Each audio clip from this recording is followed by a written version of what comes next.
Bonsoir à toutes, bonsoir à tous, il est 20 heures. Bienvenue à ce webinaire organisé par le CERDEN et consacré au déconfinement et concrètement comment se préparer au mieux afin de pouvoir avoir nos meilleures barrières immunitaires pour nous défendre contre ce fameux Covid-19. Alors avant d'entamer le webinaire au sens premier du terme, tout d'abord, un mot concernant l'organisateur de ce webinaire. Donc, c'est le CERDEN, le Centre européen de recherche, de développement et d'enseignement pour la nutrition et la nutrithérapie, qui est à l'initiative de ce webinaire. Je suis personnellement chargé de cours au CERDEN et donc c'est avec beaucoup de plaisir que j'anime pour vous ce soir ce webinaire consacré à un sujet évidemment particulièrement d'actualité. J'aurai l'occasion d'y revenir d'ici peu plus en détail. Sur le plan organisationnel, le webinaire durera environ 45 minutes, ma présentation durera environ 45 minutes, à l'issue de quoi il y a un temps de 15 minutes consacré aux questions-réponses. Et donc c'est pour ça que je vous invite, comme vous êtes plusieurs centaines à nous avoir rejoints sur cette plateforme de communication du CERDEN, de m'envoyer au fur et à mesure vos questions. Je suis heureusement assisté d'une charmante personne qui va, rassembler les questions et les regrouper par thème de façon à pouvoir aborder un maximum de questions dans ce temps imparti de 15 minutes.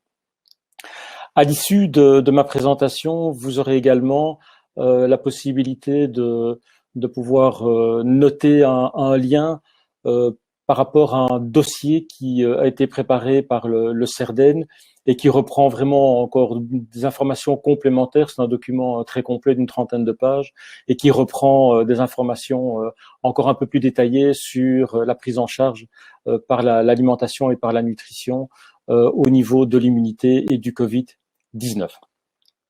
Je vous propose donc, d'aborder la présentation, le webinaire proprement dit, en découvrant le sommaire.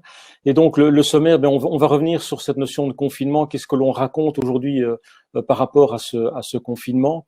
Quand on parle d'immunité, concrètement, de quoi s'agit-il? Parce que c'est un mot que l'on entend depuis peu assez souvent.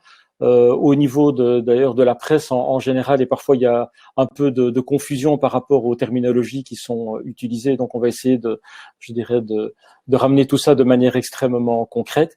Ensuite, par rapport à cette immunité, on va voir que l'immunité dépend de ce que j'ai appelé un trépied de la santé et qui va permettre de soutenir et de renforcer au mieux son immunité. Et qui dit immunité, dernier point que nous aborderons, il est difficile de parler d'immunité sans aborder la notion du microbiote, puisque c'est un élément central, essentiel, face à une immunité, de qualité.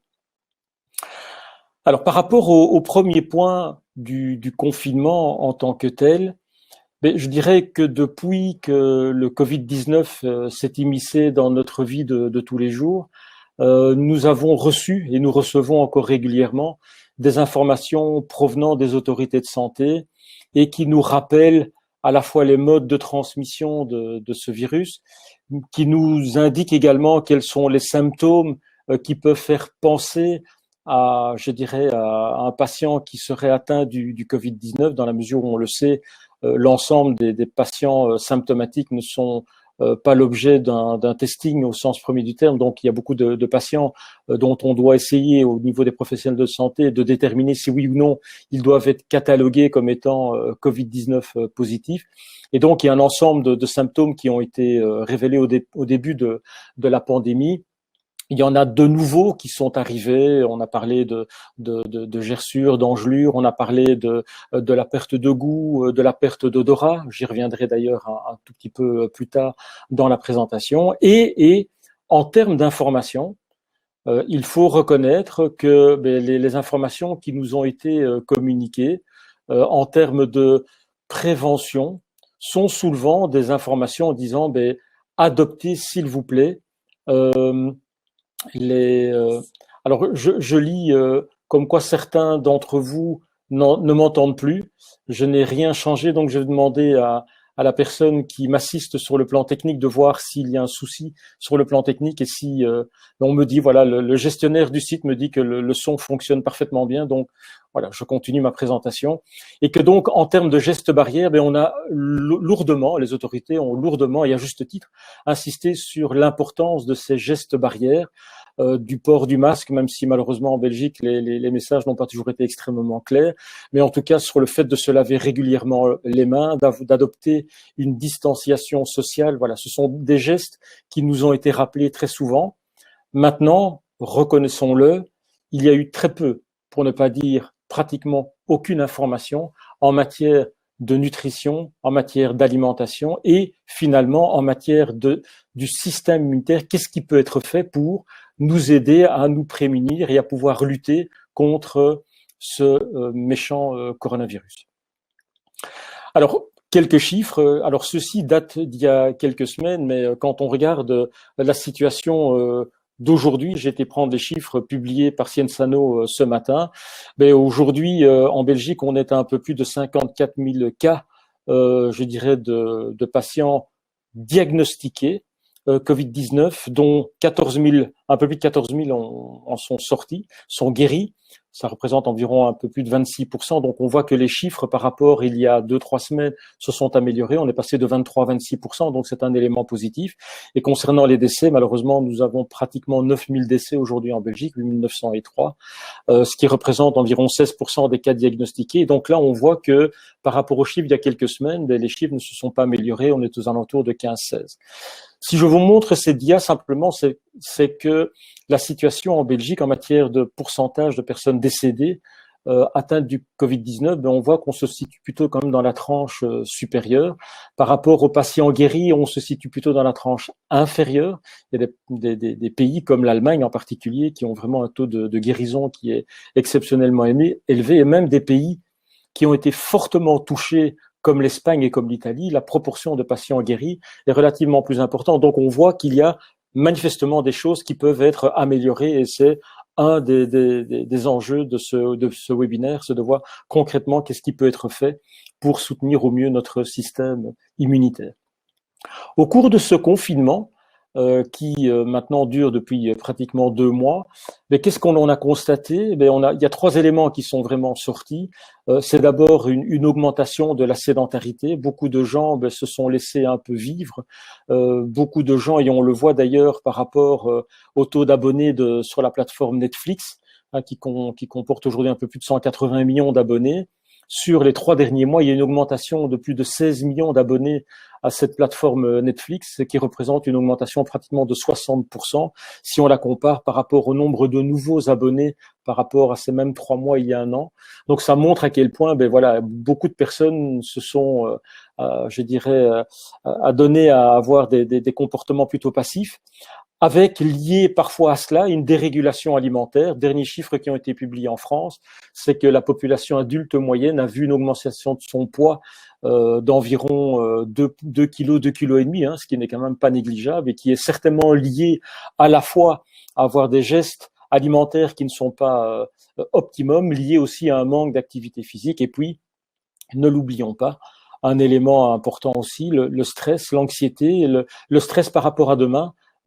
Qu'en sera-t-il de ma vie professionnelle? Est-ce que nous revivrons un jour normalement?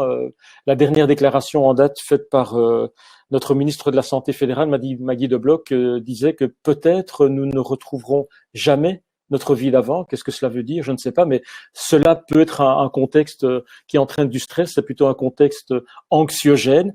Et donc, voilà, tout ceci sont des paramètres dont il faut évidemment tenir compte et de voir qu'est-ce qui peut être fait pour lutter contre ces effets pervers du confinement. Alors, quand on parle je dirais de l'épidémie, aujourd'hui, un élément important, aujourd'hui, on sait qu'avec Covid-19, on n'est plus au niveau d'une épidémie, on est clairement au niveau d'une pandémie. Donc, c'est vraiment un élément qui est vraiment très, très important. Et ce qui veut dire que quand on parle d'immunité, il faut bien comprendre que l'immunité, c'est quoi?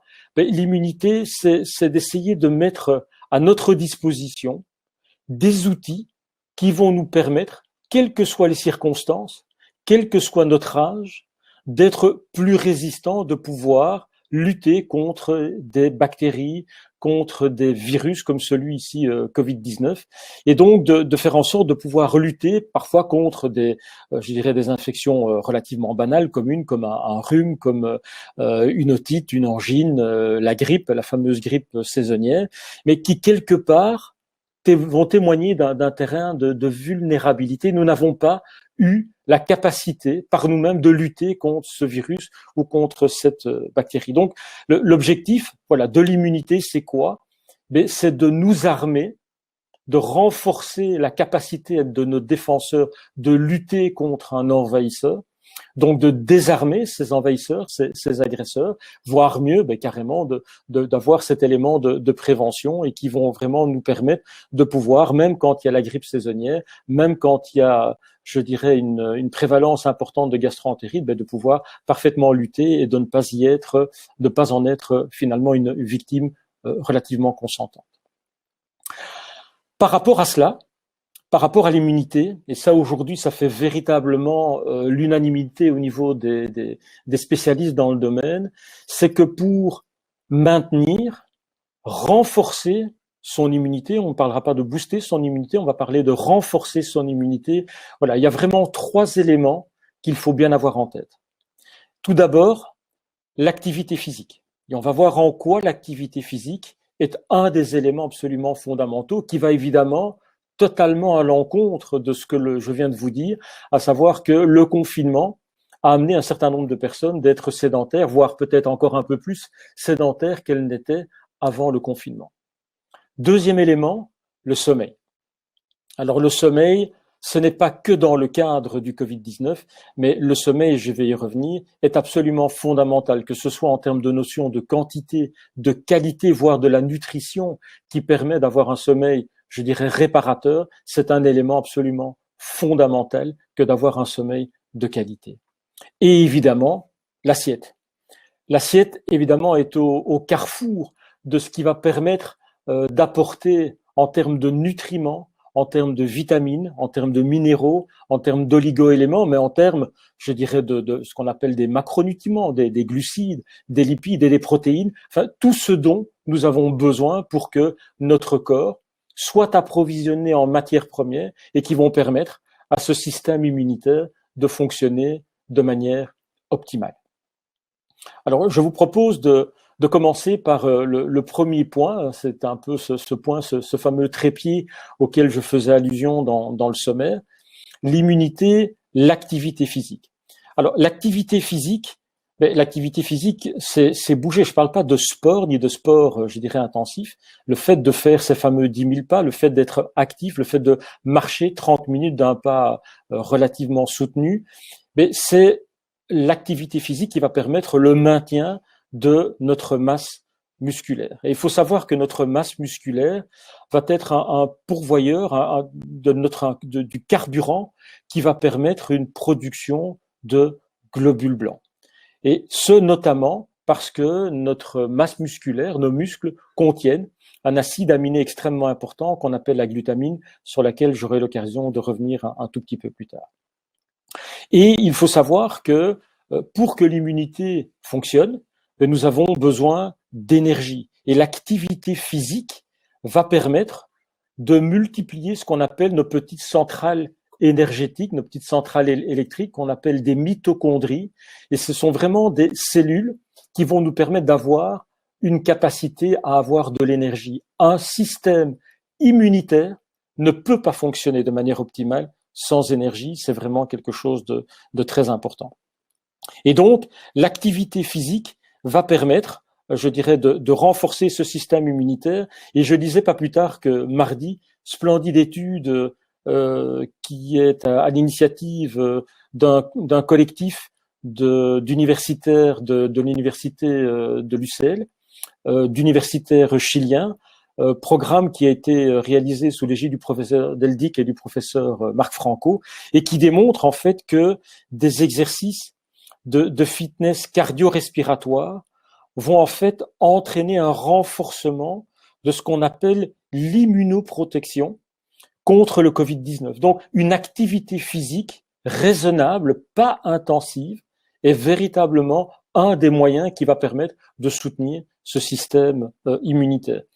Je rappelle donc, même si ça part d'une excellente idée, ce sportif belge qui a couru 40 marathons en 40 jours, c'était pour une très très très bonne œuvre, mais là malheureusement, je dirais probablement son système immunitaire est mis à mal, et donc c'est quelqu'un qui pourrait dans les jours qui viennent, comme beaucoup de marathoniens qui font pour la première fois un marathon, peuvent être victimes de gastro-entérite, de rhume, de fièvre liées à un système immunitaire qui a été un petit peu exacerbé par une activité un tout petit peu trop intensive. Alors au niveau de l'immunité, je vous parlais de l'importance de la masse musculaire. Alors il faut savoir que la masse musculaire, pour la soutenir, il y a deux éléments qui sont importants. Il n'y a pas que ces deux-là, mais ce sont deux éléments très importants. C'est un apport par l'assiette de protéines qu'on peut retrouver sur un plan animal, mais également sur un plan végétal, dont on conseille d'ailleurs une prédominance de protéines végétales par rapport aux protéines animales, sachant qu'en termes de protéines, la quantité que nous devons consommer tous les jours, nous ne faisons pas de réserve, tous les jours, nous sommes amenés à consommer environ 1 gramme de protéines par kilo de poids corporel. Donc, quelqu'un qui pèse 70 kilos est censé manger 70 kilos de protéines. Je vous rappelle que, pour vous donner un exemple, 100 grammes de viande vous donneront environ l'équivalent de 20 à 22 grammes de protéines. Un œuf, qui est une protéine absolument parfaite, parce qu'elle ne contient pas uniquement des protéines, des acides aminés, mais plein d'autres choses. Un œuf contient environ 7 à 9 grammes de protéines, pour vous donner quelques exemples. Ce qui est important aussi de savoir, c'est que cet aspect protéique est un élément extrêmement important. Bon nombre d'auteurs disent qu'on ne manque pas de protéines dans notre assiette de tous les jours. Je n'en suis pas tout à fait certain, d'autant qu'avec le temps, vers l'âge de 50 ans environ, nous sommes amenés à avoir ce qu'on appelle un catabolisme musculaire, une perte de la masse musculaire à assiette identique, à niveau d'activité identique. Malheureusement, vers l'âge de 50 ans, nous allons perdre environ 1% de notre masse musculaire chaque année. Ce qui veut dire que si rien ne se passe, c'est-à-dire si nous ne changeons pas et notre assiette et notre niveau d'activité physique, à 70 ans, nous pourrions avoir perdu 20% de notre masse musculaire. Et c'est malheureusement souvent le cas. D'autant qu'avec le temps, nous avons ce qu'on appelle aussi une espèce de résistance à l'anabolisme musculaire, une résistance à la capacité à faire du muscle qui diminue avec l'âge. Donc on se rend compte à quel point, pour les personnes plus âgées, une fois 70 ans, il est important aussi d'augmenter ces apports protéiques. On sera à 1,2 voire 1,3 grammes de protéines par kilo de poids corporel. Et au-delà de 80 ans, probablement qu'il faudra recourir à 1,5 gramme de protéines par kilo de poids corporel. Donc on voit à quel point les protéines sont un élément important. Un autre élément important sur lequel je reviendrai également un petit peu plus tard, c'est le zinc. Et le zinc est un élément extrêmement important parce que le zinc va vraiment aussi permettre en tant qu'oligo-élément de renforcer nos défenses immunitaires. Et pourquoi j'aborde le zinc? Simplement parce que le zinc est, pour un grand nombre de la population, on estime environ 80% de la population est en carence d'apport, donc nous n'avons pas par l'assiette ce que nous devrions avoir en termes d'apport journalier recommandé de zinc, qui sont environ de 15 mg par jour, et qu'à partir de 50 ans, bon nombre de personnes sont carencées en zinc, et pratiquement, dès l'âge de 70 ans, pratiquement 100% de la population est carencée en zinc. Donc on voit à quel point, pour les personnes âgées, l'apport protéique et le zinc sont des éléments très importants. J'en termine en parlant des personnes âgées pour dire que la mortalité par infection, ici je ne parle pas spécifiquement du Covid-19, mais pour tout type de mortalité par infection, il faut savoir que le risque est 200 fois plus élevé chez les seniors que chez un adulte jeune. Donc on voit à quel point c'est un élément qui est important, sachant que le zinc va également être un facteur important de multiplication des globules blancs pour faire des anticorps. Donc c'est vraiment un élément très important. Le zinc, on peut le retrouver dans les huîtres, c'est une excellente source. Les germes de blé sont très intéressants. Le foie de veau, les champignons, les shiitakes sont également très intéressants. Crabes, langoustes, lentilles, voilà, différentes sources importantes sur le plan de l'immunité, sur le plan de l'assiette, de façon à pouvoir soutenir et maintenir, voire également renforcer notre masse musculaire. Deuxième pan de notre immunité après l'activité physique, le sommeil. Alors, le sommeil est un élément extrêmement important dans la mesure où, au cours des 50 dernières années, en moyenne, nous dormons 1h30 de moins chaque nuit par rapport à la situation qu'on connaissait dans les années 50, au début des années 60. Ce qui veut donc dire que, à ce rythme-là, c'est pratiquement l'équivalent d'une nuit blanche par semaine, au cours de laquelle nous ne dormons pas. Et on va voir à quel point le fait de ne pas dormir est un élément extrêmement dévastateur pour notre santé en général et pour notre système immunitaire en particulier. Il faut savoir que la nuit, nous fabriquons un ensemble d'anticorps.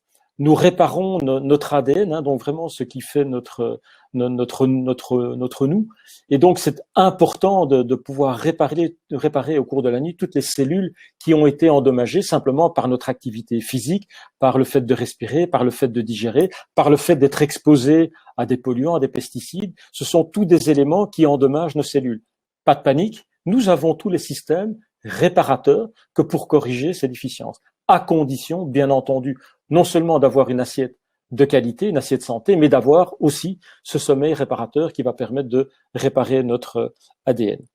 Enfin, la nuit, et c'est quelque chose qui se passe d'ailleurs plutôt généralement en première partie de nuit, pendant ce qu'on appelle les phases de sommeil lent profond, mais nous allons produire certaines hormones, la mélatonine, l'IGF-1, des molécules de défense immunitaire qu'on appelle les toll-like récepteurs, c'est un terme un petit peu technique, mais qui sont particulièrement importantes et qui vont venir soutenir, je dirais, ce travail de réparation et ce système immunitaire. Donc le sommeil, je l'évoquais d'ailleurs tout à l'heure, sur le plan de l'activité physique, les mitochondries, nos centrales énergétiques, c'est vraiment nos centrales énergétiques. Pour qu'un système immunitaire fonctionne bien, il faut de l'énergie.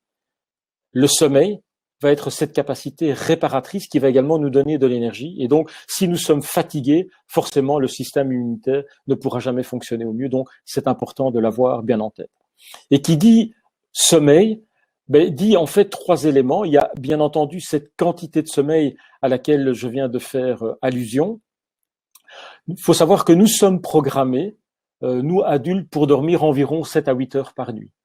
C'est 90% de la population qui est censée dormir 7 à 8 heures par nuit. 5% de la population seront ce qu'on a qualifié des petits dormeurs, qui peuvent se contenter de 4 à 5 heures par nuit, et d'autres qui sont plutôt de gros dormeurs et qui doivent absolument dormir 9 à 10 heures, sans quoi ils ne sont pas en mesure de pouvoir, je dirais, rétablir leur niveau énergétique suffisant pour pouvoir vaquer à leurs occupations au cours de la journée. Donc cette quantité de sommeil, c'est un élément important. Un deuxième élément qui est important, c'est la qualité du sommeil. Il est clair qu'on s'endort dans une chambre où il fait noir, dans une chambre où il ne fait pas chaud, qui environ la température recommandée aux alentours de 18 degrés. C'est un sommeil qui s'est préparé, à savoir on n'éteint pas sa tablette ou son smartphone qui produit énormément de lumière bleue tout juste avant d'aller dormir. On respecte également son cycle de sommeil et donc quand nous disaient nos grands-parents, quand le sommeil fait son apparition, il faut aller dormir, il ne faut pas lutter, il ne faut pas essayer de voir la fin du film, la fin de sa série, il faut y aller, il faut aller dormir, respecter son cycle de sommeil. Je vous rappelle, ces premières phases de sommeil lent profond sont particulièrement productrices d'hormones importantes sur le plan de la réparation. C'est vraiment quelque chose qu'il faut bien avoir en tête. Et dernier élément, au niveau du sommeil, c'est la partie nutrition, la partie de l'assiette, à savoir que si l'on veut permettre, par exemple, à l'hormone de croissance, une fois qu'on est adulte, non pas de continuer à grandir, mais d'avoir également ce rôle réparateur au niveau de notre capital génétique, il faut que l'assiette du soir soit plutôt une assiette frugale, plutôt une assiette végétarienne, plutôt une assiette qui va faire la part belle aux végétaux, aux légumes, plutôt aux glucides lents, mais ce ne sera pas la place des protéines. On ne va pas manger de la viande, on ne va pas se gaver de protéines. Si on mange des protéines, elles seront plutôt d'origine végétale, des lentilles, du tofu, par exemple, du quinoa, du boulgour.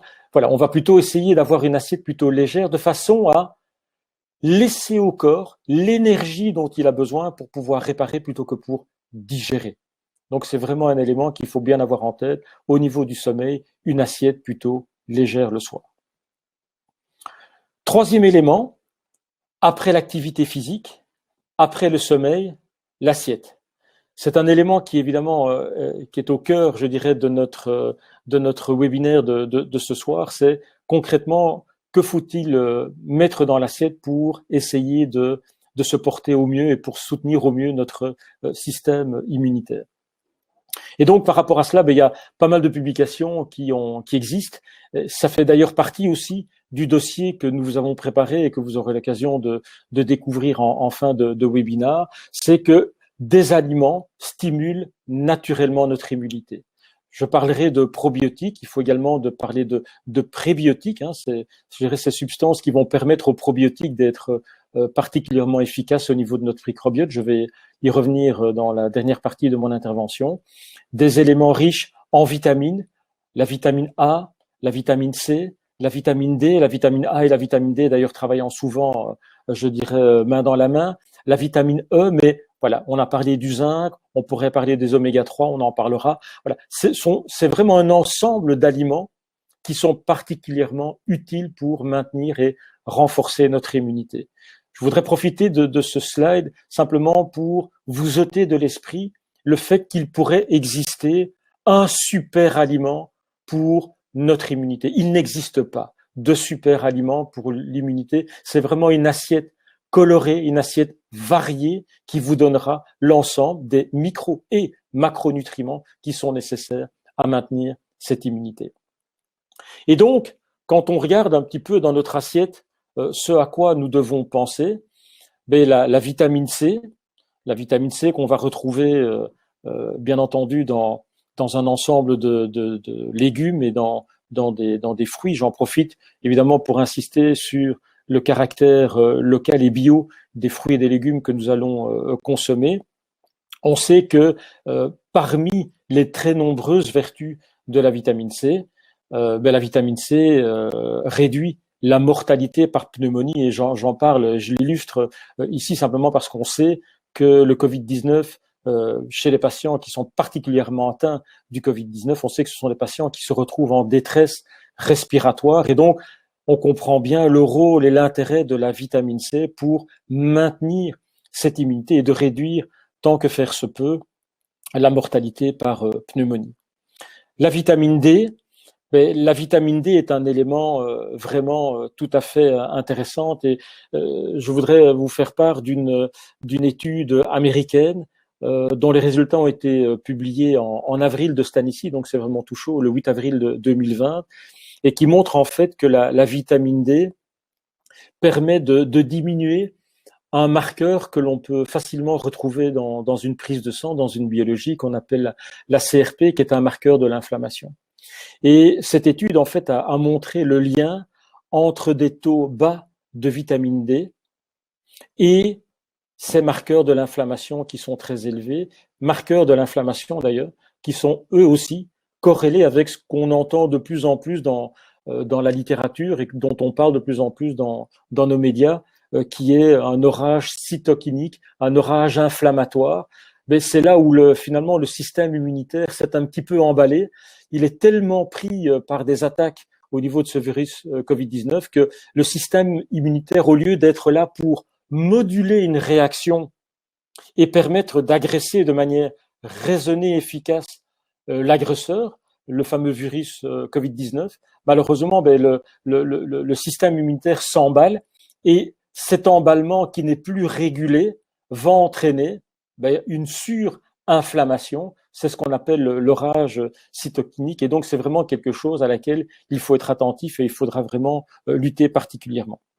La vitamine D, je dirais la vitamine D va permettre également de différencier nos globules blancs, dont on sait que les globules blancs sont des acteurs extrêmement importants pour nous défendre face à un agresseur, donc c'est un élément important. Et donc cette vitamine D, c'est quelque chose en tout cas qu'il faut essayer d'apporter par l'alimentation. On peut retrouver de la vitamine D je dirais entre autres dans les poissons gras, dans l'huile de foie de morue. Ce sont des sources intéressantes. C'est pas toujours facile évidemment à consommer, et donc probablement ça peut être un apport exogène par une supplémentation qui peut être faite, et certainement pendant une période de l'année pendant laquelle systématiquement nos taux de vitamine D sont plutôt bas, à l'entrée de l'automne et à la sortie de l'hiver, pendant les 6 mois au cours duquel, mais je dirais, l'exposition au soleil est trop faible. Alors on sait que la vitamine D, certes, on peut l'apporter par l'alimentation, mais on estime, et les spécialistes dans le domaine estiment que les apports alimentaires ne représentent qu'environ 20% de nos apports en vitamine D. Le reste, en fait, est transformé grâce aux UVB au niveau de notre cholestérol. Et donc, cette transformation, bien évidemment, pendant les mois d'automne et les mois d'hiver sont relativement compliqués à faire. Et donc, ceci explique pourquoi nos taux de vitamine D plongent littéralement pendant l'hiver. Et donc, il est important d'y être attentif, d'avoir une alimentation qui soit riche en termes de vitamine D, mais probablement une supplémentation sera là tout à fait indiquée de façon à avoir des taux de vitamine D qui sont évidemment largement au-delà des taux de vitamine D qu'on peut retrouver sur une biologie et qui indique environ 30 nanogrammes par millilitre de sang. Là, on est sur des normes au niveau de la santé osseuse, mais si on veut que la vitamine D puisse exprimer ses vertus sur le plan de la défense du système immunitaire, ben on va se retrouver à des 50, 60, 70 nanogrammes par millilitre de sang. Donc, on voit qu'on a des doses beaucoup, beaucoup plus importantes et que là, l'alimentation probablement seule ne parviendra pas à résoudre. Un autre élément qui est intéressant, c'est le coenzyme Q10. Je vous parlais tout à l'heure des mitochondries, de ces petites centrales énergétiques qui sont extrêmement importantes. Ces mitochondries ont besoin d'un carburant, et un des carburants privilégiés des mitochondries, c'est le coenzyme Q10.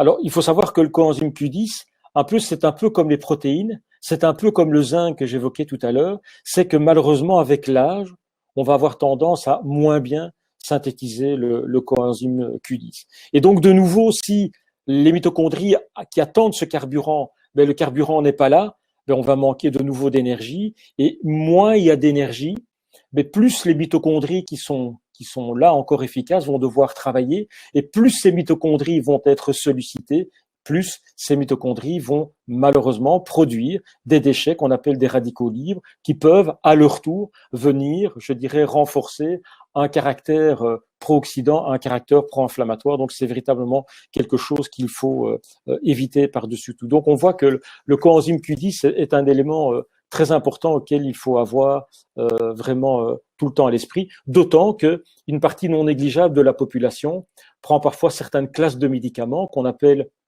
les statines, et ces statines qui ont pour but de diminuer des taux de cholestérol. Malheureusement, ces médicaments ont comme effet secondaire d'inhiber la production normale de coenzyme Q10, la production endogène de coenzyme Q10. Et donc, ce sont des patients qui peuvent être fatigués, affaiblis, en manque d'énergie, qui donc pourraient être privés, je dirais, d'un des éléments importants au niveau du système immunitaire. Donc, c'est peut-être un élément auquel il faut être très attentif. Les oméga 3, mais oui, les oméga 3, c'est important. Oméga 3, qu'on peut retrouver à la fois de sources animales, qu'on peut retrouver dans les poissons, et on va plutôt privilégier les petits poissons gras, les sardines, les maquereaux, les harengs, les anchois, qui sont très riches en oméga 3. On peut également les retrouver sous forme végétale, dans des huiles, par exemple l'huile de colza, l'huile de lin, l'huile de chanvre, sauf que ces huiles, pour se transformer dans des molécules très anti-inflammatoires qu'on appelle le PA-DHA, vont nécessiter un certain nombre, je dirais, de complexes enzymatiques, vont nécessiter, par exemple, des vitamines du groupe B, vont, par exemple, nécessiter du magnésium. Or, malheureusement, et c'est pour ça que je l'évoque sur la diapo qui est là après les oméga 3, mais généralement, le magnésium, on va le retrouver, par exemple, dans des oléagineux, dans des noix, dans des noisettes, noix de pécan, noix du Brésil. On peut le retrouver également dans des légumes verts. On peut le retrouver dans la banane. On peut le retrouver dans du chocolat riche en cacao. Des chocolats au-delà de 80% de cacao sont très riches en magnésium. Mais malheureusement, en général, le magnésium, nous en sommes fortement limités au niveau de nos apports alimentaires. On estime que pour un adulte de 70 kilos, ces apports journaliers recommandés sont un petit peu au-delà de 400 mg de magnésium. On estime, dans les études qui ont été réalisées sur des cohortes importantes de patients, que l'alimentation apporte généralement environ 200-240 mg de magnésium. Donc, on voit qu'on est bien loin des 400-420 mg qui sont recommandés pour un adulte de 70 kg. Et donc là, peut-être aussi, même si on consomme des eaux riches en magnésium, même si on a une assiette relativement riche en végétaux, en oléagineux, rien ne dit que nos apports alimentaires seront suffisants. Et donc là, peut-être, on ouvre une piste pour une supplémentation, mais j'en reparlerai quand on parlera de supplémentation un petit peu plus tard. Je termine par un des nutriments dont on parle beaucoup, qui a fait un peu controverse ces derniers temps, le curcuma. Alors le curcuma, on le sait, c'est une épice fortement utilisée qu'on retrouve aussi sous forme de complément alimentaire. Le curcuma est riche dans une molécule qu'on appelle la curcumine et en particulier les curcuminoïdes qui ont des vertus anti-inflammatoires. Alors c'est parfois l'objet d'une controverse intéressante parce que au niveau des autorités de santé, très longtemps, le curcuma n'a pas été véritablement pris au sérieux par les autorités de santé comme étant un agent anti-inflammatoire. Donc, on a eu tendance un petit peu à banaliser l'intérêt du curcuma, sauf que il y a maintenant 1 ou 2 semaines, en France, l'ANSES, qui est l'Agence nationale pour la sécurité, je dirais, des recommandations aussi en matière de santé, a remis en question l'utilisation du curcuma en disant que c'est un élément qu'il fallait éviter d'être pris par des patients qui souffrent de Covid-19, simplement parce qu'il pourrait mettre à mal les processus anti-inflammatoires endogènes dont nous disposons pour lutter contre le Covid-19. Donc d'un côté, les autorités de santé avait tendance jusqu'ici à dire que le curcuma n'était pas intéressant. Maintenant, on nous met en garde concernant l'utilisation du curcuma. Il semblerait, donc au conditionnel, soyons prudents, que le curcuma reste totalement à conseiller chez les personnes qui utilisaient déjà le curcuma avant l'épisode Covid-19, parce qu'en fait, le curcuma aurait un rôle extrêmement modulatoire sur les paramètres de l'inflammation. Ce n'est pas un anti-inflammatoire synthétique, c'est pas une molécule chimique, c'est pas un médicament qui va rapidement juguler les paramètres de l'inflammation, mais va plutôt jouer sur l'ensemble des terrains inflammatoires et aurait plutôt des vertus intéressantes. Donc, par rapport au curcuma, je pense qu'il ne faut pas être trop en danger par rapport à l'utilisation de cette épice intéressante.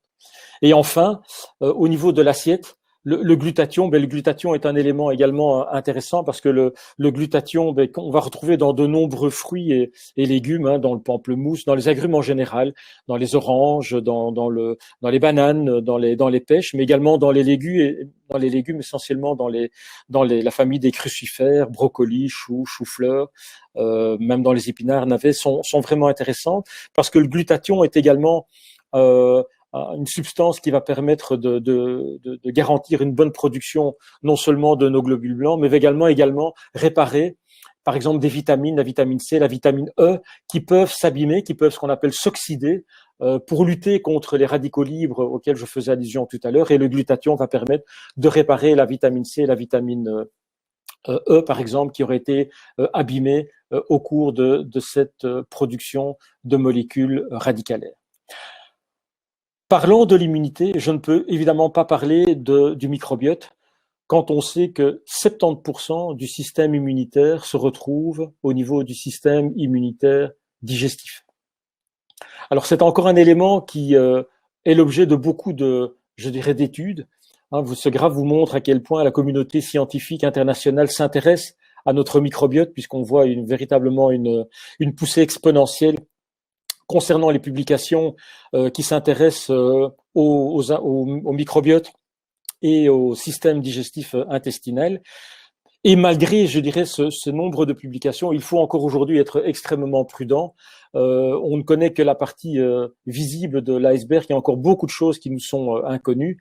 On parle de 100 000 milliards de bactéries, donc on comprend à quel point il est difficile de tout connaître, même si le séquençage de l'ADN de ce microbiote nous permet de le connaître progressivement mieux, mais on ne sait pas tout. Tout ce qu'on sait aujourd'hui, et c'est ça qui est fabuleux au niveau de la science nutritionnelle, c'est que le microbiote est un organe qui pèse environ 2 kilos et qui aujourd'hui a des impacts à tout niveau. On connaissait évidemment le lien entre le microbiote et je dirais l'inflammation, l'obésité. Ce sont des travaux, entre autres, qui ont été réalisés par des universitaires belges et qui ont montré qu'une carence dans une bactérie qu'on appelle Akkermansia municiphala faisait le terrain du surpoids et de l'obésité. On sait qu'un microbiote qui est en mauvais état, en mauvais équilibre, qu'on va appeler, qui souffre d'une dysbiose, ce sont des patients qui souffrent généralement de diabète de type 2, de résistance à l'insuline.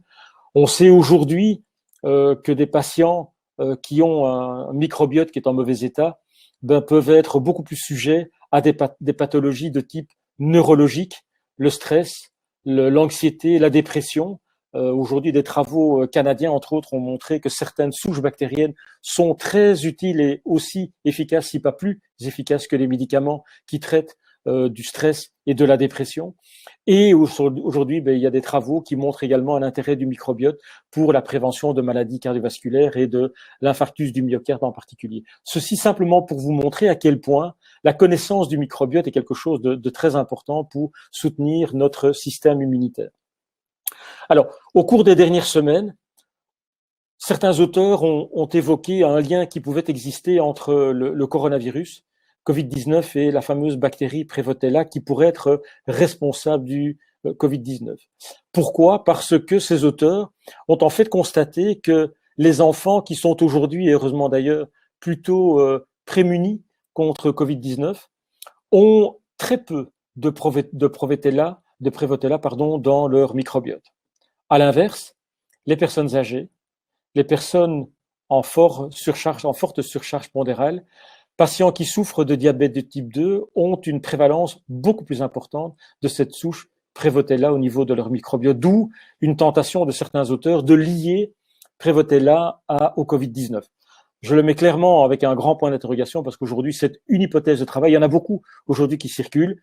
Je pense qu'aujourd'hui, de se focaliser contre Prevotella est probablement encore un petit peu prématuré. Mais voilà, aujourd'hui, l'objectif de ce webinaire, c'est d'essayer de vous montrer et de baliser sur un plan très large ce qui est connu. En tout cas, ce qui est important à avoir en tête, c'est quand on parle du microbiote, c'est qu'il n'existe pas un microbiote. Il existe des microbiotes.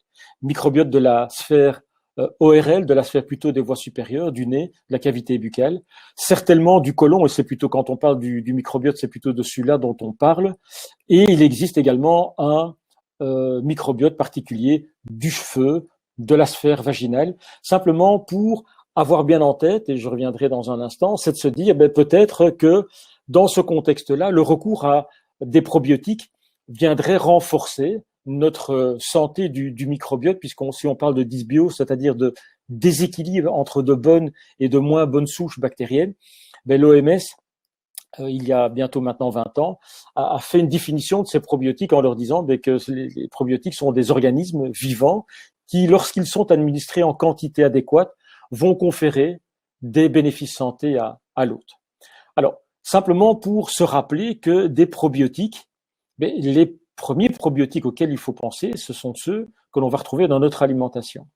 Et les sources alimentaires des probiotiques, ce sont des aliments fermentés, qu'on va retrouver dans des produits laitiers, comme par exemple les yaourts, comme les fromages, comme le lait de kéfir, la choucroute, les choux fermentés sont d'excellentes sources, je dirais, de probiotiques. Et donc, je vous invite certainement à mettre ces aliments-là dans votre assiette au quotidien. C'est vraiment quelque chose qui est à privilégier. Et donc, simplement pour se rendre compte, et pourquoi je m'intéresse au microbiote ORL, parce qu'on voit que les familles principales qui vont coloniser le nez et la cavité buccale sont des souches différentes de ce que l'on peut retrouver au niveau du côlon, par exemple, ou de la sphère vaginale. Et par rapport à cela, il y a un certain nombre de souches. Il y a 2 souches en particulier qui ont démontré des intérêts sur ce microbiote des voies respiratoires supérieures. C'est une première souche qu'on appelle Lactobacillus rhamnosus GG, les initiales de Grobak et de Goldin, non pas d'autres auteurs, et qui ont montré vraiment des intérêts de cette souche au niveau de la prévention des pathologies des voies respiratoires comme des pharyngites, des rhinites. Ça peut être extrêmement intéressant. Et on voit au cours de ces études qui ont été menées au début des années 2000 que le recours à cette souche bactérienne permettait de diminuer le recours à de l'antibiothérapie et de diminuer la fréquence des infections des voies respiratoires supérieures. Il y a une autre souche étudiée plus récemment, qui s'appelle Streptococcus salivarius K12, et qui a été retrouvée chez les personnes qui sont d'ailleurs relativement bien immunisées contre ces infections des voies ORL.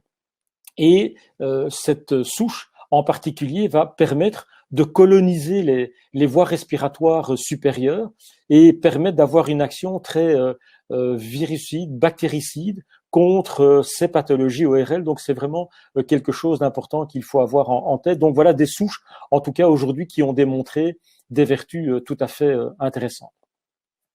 Et donc, en termes de premières conclusions et de conclusions par rapport au déconfinement, puisqu'on entame le 18 mai une phase 2 du déconfinement, comment se préparer au mieux au niveau de son immunité. Mais voilà, si je devais synthétiser, ce sont ces éléments-là. Manger régulièrement des petites quantités de ces éléments lactofermentés qui sont riches en probiotiques, les produits laitiers, comme j'ai évoqué, les yaourts, les kéfirs, les fromages, les choux fermentés, de penser à une activité physique raisonnée, régulière, pour maintenir notre masse musculaire, c'est extrêmement important, et pour prendre en charge et pour moduler l'inflammation et limiter le risque d'un orage inflammatoire. Et j'essaie d'attirer également votre attention sur le sommeil en termes de quantité et en termes de qualité, de gérer au mieux son stress, parce que le stress, malheureusement, génère beaucoup de molécules pro-inflammatoires, donc c'est évidemment quelque chose qui n'est pas recommandé, et que si on veut gérer au mieux son stress, et l'activité physique et le sommeil sont également deux éléments intéressants. Donc on voit à quel point tout cela se tient et à quel point il est intéressant de mener tout ceci de manière collégiale. J'en termine. J'évoquais en début de présentation que le conseil scientifique du CERDEN avait rédigé un document d'une 30aine de pages reprenant le point sur ces différentes vitamines, minéraux, oligo-éléments que j'ai essayé de brosser rapidement au cours du webinaire et qui sont particulièrement intéressantes. C'est un document d'une 30aine de pages, certes, on va dire qui est plutôt destiné à un public averti, plutôt aux professionnels de santé. Néanmoins, pour toutes celles et tous ceux qui ne sont pas des professionnels de santé, je vous invite malgré tout à lire le document, parce que vous trouverez en fin de document des éléments tout à fait concrets, pratiques, quant à comment faire ses courses de manière efficace, comment remplir son caddie de manière efficace sur le plan de l'alimentation, alimentation qui a évidemment comme objectif de maintenir au mieux votre immunité. Je vous remercie en tout cas pour votre participation. Vous étiez très nombreux, plusieurs centaines de personnes ont participé à ce webinaire. C'est une première pour le CERDEN, j'en suis ravi en tout cas. Je vous souhaite une excellente soirée et donc faites attention à votre immunité pour vivre un déconfinement en toute quiétude. Je vous remercie, à bientôt.